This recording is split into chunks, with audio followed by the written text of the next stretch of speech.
এই দেখুন, একটি বিষয় আমি আপনাদের সঙ্গে শেয়ার করছি। এই কুকুরটি কয়েকদিন হলো আমাদের এখানে বাচ্চা দিয়েছে। তো হঠাৎ করে বাচ্চাটা মারা গেল। আমি বাচ্চাটিকে এখানে মাটি চাপা দিয়ে গেছি কিছুক্ষণ আগে।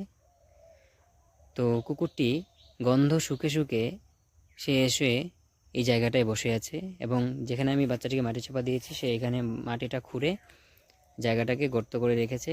ঠিক এই গর্তটার নিচেই ওই মৃত বাচ্চাটা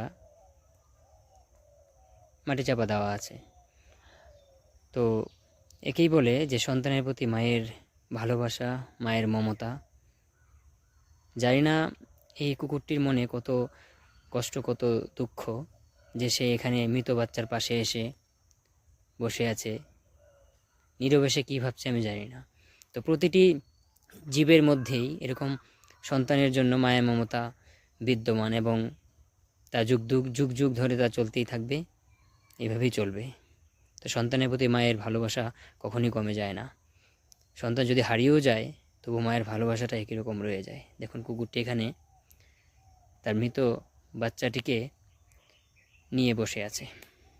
সত্যি খুব কষ্টকর দৃশ্যটি। একই বলে মায়ের ভালোবাসা।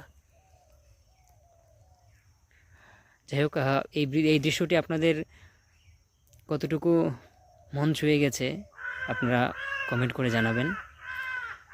শুধু এতটুকুই বলে যাব যে এই পৃথিবীতে যত ধরনের জীব আছে প্রত্যেকেরই সন্তানের প্রতি ভালোবাসা, মায়া, মমতা একই রকম থেকে যায় প্রতি মুহূর্তে, প্রতিটা ক্ষণে।